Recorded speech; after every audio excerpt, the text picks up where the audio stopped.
Bonjour à tous, heureux de vous rejoindre depuis mon bureau en Martinique pour vous faire un petit enseignement et témoignage. Alors on m'a demandé de vous parler de témoigner par la lutte de la sauvegarde pour la dignité de la vie. Témoigner par la lutte pour la sauvegarde de la dignité de la vie, je crois que c'est un beau témoignage. Et je crois que ce thème-là, la dignité de la vie, est un thème eschatologique, n'ayons pas peur des mots. C'est-à-dire que c'est un thème qui transcende l'histoire et qui transcende nos petites luttes d'aujourd'hui, nos petits combats de chrétiens, la personne qui est employée dans un bureau et qui a une collègue qui va faire un avortement, ou qui doit, un autre qui doit transporter, qui travaille dans une pharmacie et donner, vendre, je sais pas, des produits, des pilules, des ceci, etc. Bref, ça transcende nos luttes politiques aussi, de communication, aux questions, bien sûr, de l'éthique, comme on dit aujourd'hui, de l'éthique de la vie, donc l'euthanasie, l'avortement, la GPA, la PMA, enfin toutes ces questions-là, parce qu'il y a un enjeu qui est de toujours à toujours un combat entre les forces du mal et le bon Dieu. C'est pas nous les bons, les gentils. Ce combat, il traverse notre cœur, notre conversion personnelle, c'est évident. Mais enfin, quand même, nous avons choisi de lutter pour la vérité. Nous avons choisi d'entrer dans ce combat par la porte de la vie, à l'exemple de Saint Maurice et de ses compagnons martyrs. C'est un combat que l'on retrouve dès le début, dès l'origine. L'origine, c'est-à-dire à la Genèse, lorsque le Satan, il faut bien dire qui fait quoi, j'ai envie de dire, a voulu inciter Adam et Ève, et a réussi malheureusement, en les trompant, à devenir comme des dieux, c'est-à-dire à mettre la main sur l'arbre de la connaissance du bien et du mal, et même, s'il avait pu, sur l'arbre de la vie, tout court, de la vie et de la mort. Et on est en plein milieu de cet enjeu, de ce combat, et l'homme a toujours cette tentation. Il y a eu ensuite Caïn qui a tué son frère Abel, puis la tour de Babel, qui a voulu être érigée par l'homme comme symbole de cet orgueil, de ce désir qui a pris racine soudain dans son cœur, pour pouvoir être plus fort, imposer imposer son leadership, sa domination au sens mauvais du terme, non seulement sur son propre corps, c'est déjà ça, sur celui de ses proches, mais aussi sur le monde qui l'entoure, comme cet empereur qui va, Dioclétien ou Maximien, qui va essayer d'avoir du pouvoir sur ses soldats pour leur faire mettre à mort des personnes. Vous voyez, il y a ce désir perverti, pervers de l'âme humaine qui a pris racine mystérieusement en nous. Et puis aujourd'hui, l'homme a réussi, ou croit avoir réussi à mettre la main sur la nature, et même pourquoi pas sur Dieu, en l'éliminant de sa vie. C'est la seule façon d'ailleurs qu'il aurait de prendre le pouvoir sur Dieu, entre guillemets, bien entendu. Alors, vous voyez, il y a ce combat qui vient de toujours, et qui va, j'ai envie de dire, qui ira jusqu'à la fin des temps. Et il y a ce mystère, celui des martyrs, qui sont perdants aux yeux de l'histoire. Ils vont mourir, on va les tuer, donc ils sont perdants. Or, ce mystère que nous vivons déjà, à travers ce genre de combat, tous ces combats, nous sommes face à un monstre incroyable, une culture de mort, comme a dit Saint Jean-Paul II, cette culture de mort qui domine le monde, qui a l'air tellement puissante, et qui domine les grands systèmes économiques, comme Judas et ses 30 deniers. C'est encore l'argent qui domine tout ça, et qui conduit des millions d'hommes à la mort et à l'erreur, ou à l'erreur et à la mort, dans l'ordre. Donc il y a les grands systèmes économiques, les grands systèmes politiques, de l'Europe à l'Amérique, mais aussi en Asie, ces grands systèmes politiques qui ont vendu finalement leur âme à ce pouvoir, ce grand pouvoir promis, de façon évidemment implicite, quoique dans certains cas elle est peut-être explicite, vendu de ce grand pouvoir promis par l'ennemi du genre humain. On le sent, on se ressent comme chrétien si faible, si petit face au pouvoir de l'empereur, ou plutôt de César, enfin je ne sais quel potentat, qui face à nous, le potentat des médias, du monde de la culture aussi, enfin tout ce monde qui va à l'encontre, et avec, comment dire, avec bonne conscience, a-t-on l'impression, et en vendant cela comme du bien et comme du bon. Et nous retrouvons l'Église comme les martyrs, et nous, les chrétiens, membres de cette Église du XXIe siècle, nous sommes comme les martyrs, nous sommes faibles, pauvres, nous n'avons rien d'autre à donner que le témoignage de notre vie et de notre parole. Nous ne pouvons pas lutter à armes égales. Dieu merci, parce que notre Seigneur lui-même n'a pas lutté à armes égales. Donc nous nous retrouvons prêts à passer par la Pâque, par la mort, comme les martyrs. Mais d'ailleurs, ces martyrs, justement, et je ferai un parallèle assez rapide, ces martyrs, Maurice, Candide, Exupère, ces gens-là, ils ont donné leur vie. Donc, aux yeux de l'histoire, ils sont perdants, et en même temps, ils sont gagnants, puisque là où vous êtes, pendant que vous regardez cette vidéo, en tout cas les premiers auditeurs de cette vidéo, eh bien, vous êtes au cours de cette neuvaine, au lieu même où depuis plusieurs siècles, depuis le IVe siècle, eh bien, on honore la mémoire de ces martyrs. On ne les a pas oubliés. Et je ferai un rapprochement assez immédiat avec ce que le catéchisme de l'Église catholique nous dit au numéro, j'ai un peu usé celui-là, mais c'est normal, au numéro 677, je le trouve sous vos yeux, enfin on le connaît un petit peu par cœur, 675-677, qui dit que l'avènement du Christ, avant l'avènement du Christ, l'Église doit passer par une épreuve qui va ébranler la foi de nombreux croyants, et que la persécution qui accompagne le pèlerinage de l'Église sur terre va dévoiler le mystère d'iniquité sous la forme d'une imposture religieuse qui va apporter aux hommes une solution apparente à leurs problèmes au prix de l'apostasie de la vérité. J'y reviendrai tout à l'heure. Et vous voyez, ou encore un petit peu plus loin, numéro 677, l'Église n'entrera dans la gloire du royaume qu'à travers une ultime Pâque où elle va suivre son Seigneur dans sa mort et sa résurrection, et donc que le royaume ne va pas s'accomplir par un triomphe historique de l'Église dans un progrès ascendant, mais par la victoire de Dieu sur le déchaînement des forces du mal. Vous voyez, ces numéros très célèbres du catéchisme de l'Église catholique, qui est fondé évidemment sur la doctrine la plus ancienne de notre Église et sur la révélation, nous montrent exactement le chemin des martyrs. Ils sont passés par la mort, ils n'ont pas gagné, ils n'ont pas réussi à convaincre le reste de l'armée romaine qu'il ne fallait pas massacrer les chrétiens et d'autres, et pourtant, au final, c'est eux qui ont gagné. Parce que l'enjeu est le même. Souvenez-vous que Maurice, d'après la tradition, aurait récupéré la lance, le fameux Longin, ce centurion, ce soldat romain qui avait, par sa longe, transpercé le Christ. Sur le côté du Christ, il en était jailli de l'eau, du sang et de l'eau.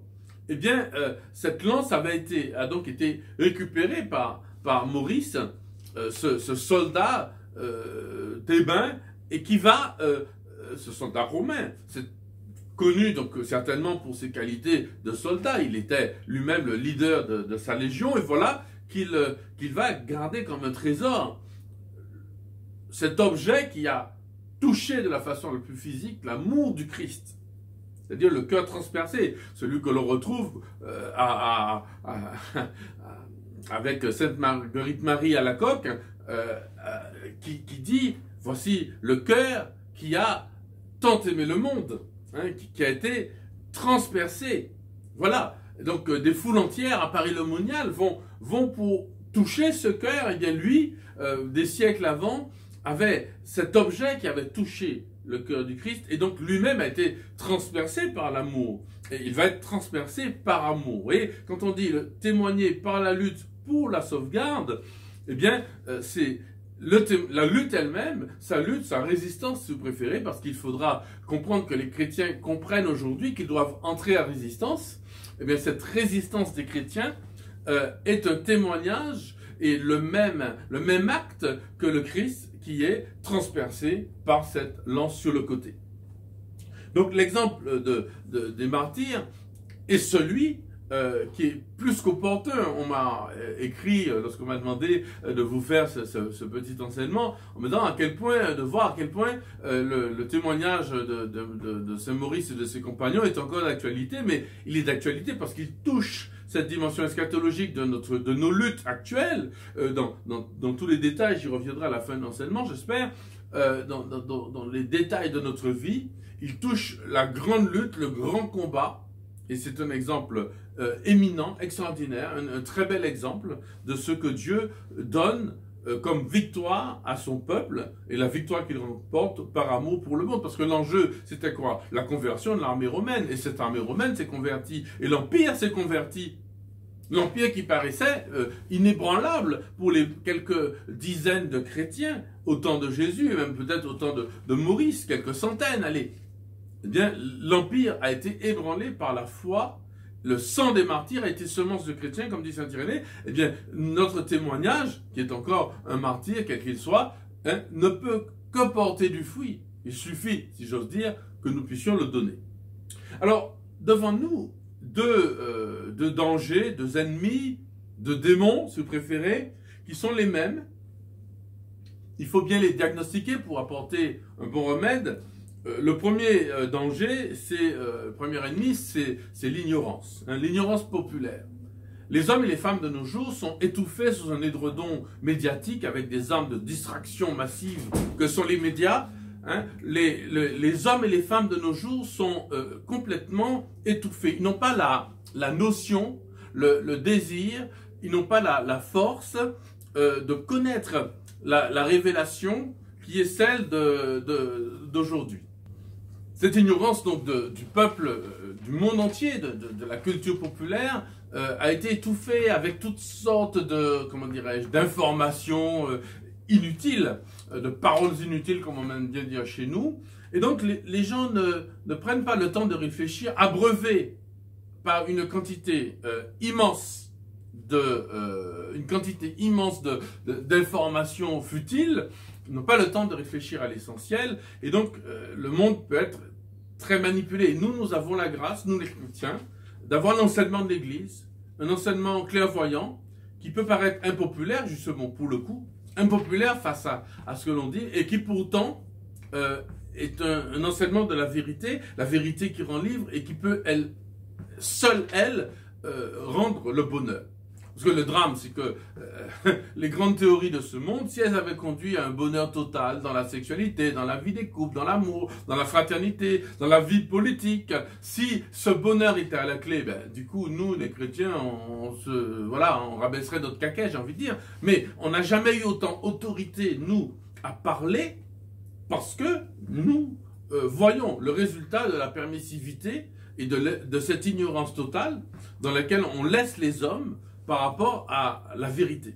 Ça ne veut pas dire que nous sommes meilleurs. Encore une fois, la frontière entre le bien et le mal, elle ne passe pas entre eux et nous, mais au milieu de notre cœur. Il n'y a pas de souci là-dessus. C'est pas un acte de prétention de notre part que de témoigner. Je ne pense pas que Maurice et ses compagnons aient été prétentieux de ne pas tuer, de ne pas vouloir tuer. Tu ne tueras point. Ils n'ont pas été prétentieux. Ils ont simplement reçu, dans une conscience éclairée, hein, la lumière de leur conscience leur a permis d'attester, leur a permis de ne pas faire le mal et de témoigner de l'amour du Seigneur dans leur vie. Le deuxième ennemi que nous avons, le deuxième danger, le deuxième démon, c'est la haine des élites. Le souci pour moi, c'est que cette haine, elle est sincère. Et, enfin, pas tous, mais il y en a qui nous détestent, qui détestent ce que nous représentons, l'Évangile, le Christ. Bon, avant ça, la religion. La religion avec ses limites humaines, parce qu'elle en a, il n'y a pas de problème. Et quant à nous-mêmes, nous sommes remplis de limites à titre personnel, même communautaire. Cependant, cette détestation, elle est sincère en ce qu'ils croient vraiment. Alors, il y a un passage de l'Évangile qu'il faut connaître en Jean 16, 2. Je l'ai noté avant de vous parler. Vous connaissez ce passage, hein. Je vous dis tout cela afin que vous ne succombiez pas à l'épreuve. On vous exclura des synagogues. Alors, les synagogues de nos jours, c'est le monde des médias. L'Église est excommuniée de la communication, si j'ose dire. Hein. On ne nous entend pas dans le monde qui fait la culture, dans l'enseignement, dans l'université, etc. Non, non, non, toi tu es chrétien, il ne faut pas que tu parles.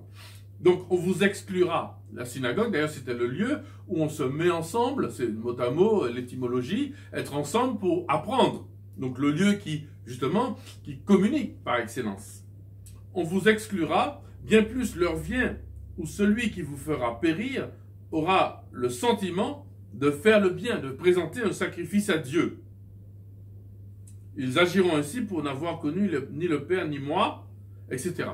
Donc voyez-vous, nous sommes dans c'est ce que j'appelle cette haine sincère, c'est-à-dire que les gens ont vraiment le sentiment de faire le bien, et lorsque l'Église va dire que toutes les questions d'éthique, de morale, tout cela n'est pas bien et ne conduit pas à la vie, à la dignité de la vie et de l'homme, eh bien, ceux qui sont face à nous, certains en tout cas, pensent exactement l'inverse.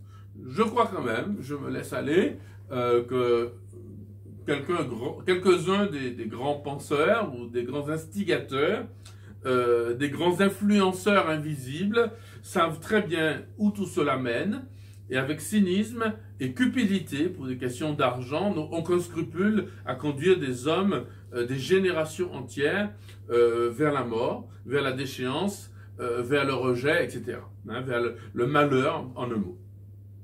Bon, maintenant que nous avons dit ça, nous avons fait le parallèle entre le grand combat de Maurice et de ses compagnons et le nôtre. Maintenant que nous avons vu la perspective eschatologique de ce grand combat, à quel point c'est un vrai combat contre l'antique serpent. C'est le combat aussi de Michel contre le dragon dans l'Apocalypse. D'accord, on a compris où nous sommes. Maintenant, que faire? Parce que si on ne fait rien, eh bien on se laisse entraîner dans le courant de la mort.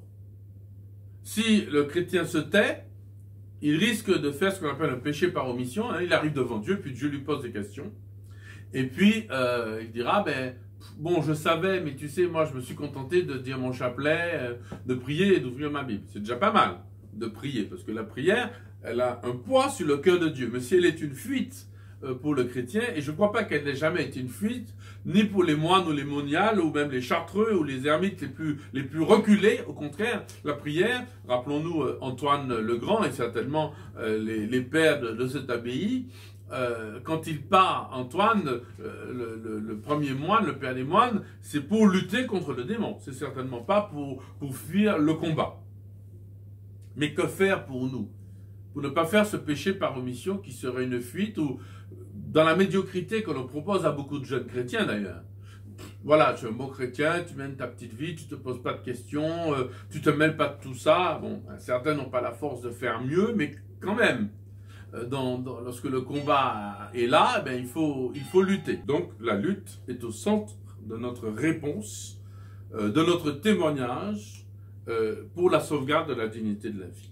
Hein? On ne peut pas ne pas résister, sinon on se laisse encore une fois entraîner dans un courant, tranquillement, et beaucoup de chrétiens d'ailleurs, sans s'en rendre compte. Être passif aujourd'hui, c'est entrer dans le chemin large et spacieux qui mène à la perdition. Il faut donc emprunter, désolé parce qu'il ne fallait pas venir à l'enseignement, il ne fallait pas l'écouter, parce que je ne peux pas ne pas vous dire qu'il faut entrer en résistance. C'est une parole qu'avait prononcée le cardinal 23 lors d'une messe peu de temps avant sa retraite aux chrétiens de Paris. Hein, le chrétien doit accepter que le monde d'aujourd'hui est radicalement opposé au mode de vie assez naturel et évident qu'il reçoit de l'évangile et de son expérience du Christ. Hein, ce qui nous paraît évident et qui paraissait d'ailleurs assez évident dans un monde d'une société chrétienne, occidentale, européenne, mais même chez moi en Martinique, n'en parlons pas, eh bien, ne l'est plus du tout. Les questions d'amour, de fidélité, les questions de sauvegarde de la dignité de la vie, avec parfois les mêmes paroles, les mêmes mots, le mot de liberté, le mot de dignité de la vie aussi, d'humanisme, etc. Le monde prend des positions de plus en plus opposées à ce qui nous paraît l'évidence et ce qui conduit au bonheur. Bon. Alors, la première chose à faire, si le premier danger c'est l'ignorance, eh bien, la première réponse, le premier remède, c'est la formation, éclairer les consciences. Et d'abord, éclairer sa propre conscience. Se former. Et il faut louer l'effort de l'Église, notamment Paul VI, Jean-Paul II, enfin Saint Paul VI, Saint Jean-Paul II, Benoît XVI, n'en parlons pas, et aujourd'hui le pape François, mais aussi tous les pasteurs, tous les pasteurs de notre Église, et les enseignants, et les docteurs, etc., qui enseignent, qui essaient de former notre conscience. il faut lire, il faut se renseigner, essayer de comprendre les choses et non pas se laisser avoir par le prêt-à-penser qui est vomi dans les médias. Ça, c'est pas possible. À un moment donné, il faut vraiment réfléchir avec bienveillance sur le monde en plus, pour éclairer les consciences. Deuxièmement, j'ai envie de dire, il faut avoir des enfants. Si certains d'entre nous se préparent à se marier, eh bien, il faut qu'ils aient des enfants.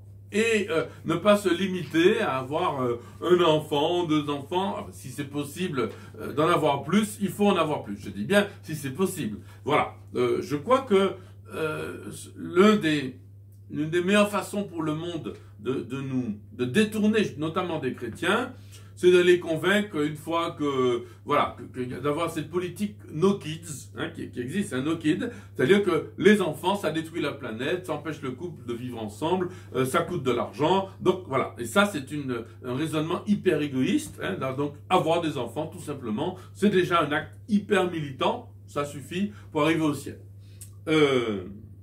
Ensuite, j'ai mis protéger et accompagner les femmes enceintes. Vous savez que la grossesse est détestée par le serpent, elle est détestée par le monde, elle remue le cœur de tant de personnes, de celles qui n'ont pas pu avoir d'enfants, mais aussi surtout ceux qui ont refusé un enfant à naître.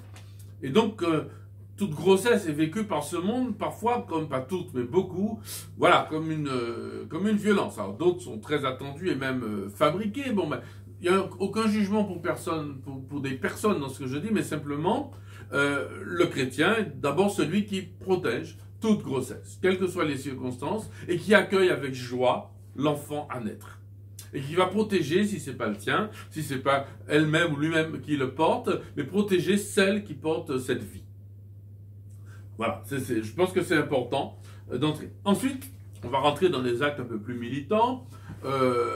C'est pas exhaustif hein, ce que je veux dire, mais on peut écrire à son député, à ses parlementaires, et puis surveiller ce qu'ils votent de temps en temps. Parce qu'en fait, soyons clairs, beaucoup de parlementaires votent des lois et ils savent que leurs administrés ne regardent pas un instant ce qu'ils ont voté ou pas. Donc du coup, ils sont élus, on se bat pour une élection, on élit des gens, mais on ne sait pas quelles sont les lois qu'ils vont voter pour ou contre la vie et la dignité humaine. Il nous faut donc avoir un devoir de vigilance.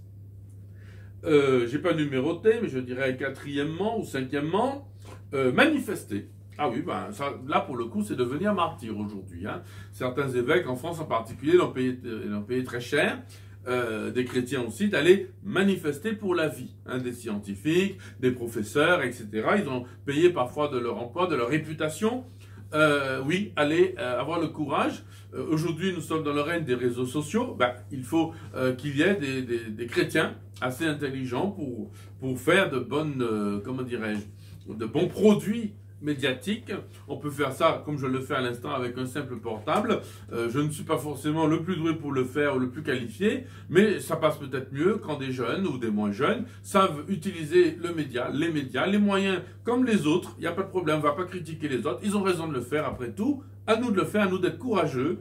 Moi j'admire des gens comme les Femen, qui sont 20 ou 30 et qui arrivent à faire passer leurs idées en se sacrifiant, voilà, pour des idées que je juge, moi, très mauvaise, mais par contre, le sacrifice, il est impressionnant. Eh bien, il faut qu'il y ait des chrétiens qui soient capables de faire de même. Voilà, je ne vais pas plus loin, je suis un peu va-t-en-guerre, mais enfin, pardon, mais... pourquoi pas se présenter soi-même aux élections, ou devenir journaliste ou influenceur, comme on dit aujourd'hui, non pas pour lutter contre des gens, mais pour promouvoir aussi la dignité de la vie, telle que le Christ l'annonce, non pas parce que nous sommes des militants d'un parti, mais parce que nous croyons vraiment, nous sommes convaincus qu'il y a là le vrai bonheur de toute l'humanité. Ce pourquoi l'homme est fait. Hein, c'est cette conviction qui n'est pas une opinion politique, mais une conviction profonde qui nous vient de notre propre réflexion, de notre raison et de la grâce. Mais l'élément principal, l'avant-dernier, mais qui est quand même important, c'est l'évangélisation. Et je vais donner la parole au pape François qui dit ceci: la proclamation de l'évangile est une base, c'est au numéro 75 Evangelii Gaudium, est la base pour rétablir la dignité de la vie humaine dans ce contexte. Parce que Jésus veut répandre dans la culture urbaine la vie en abondance. Jésus le veut. Le sens unitaire et complet de la vie humaine que l'Évangile propose est le meilleur remède aux maux de la cité.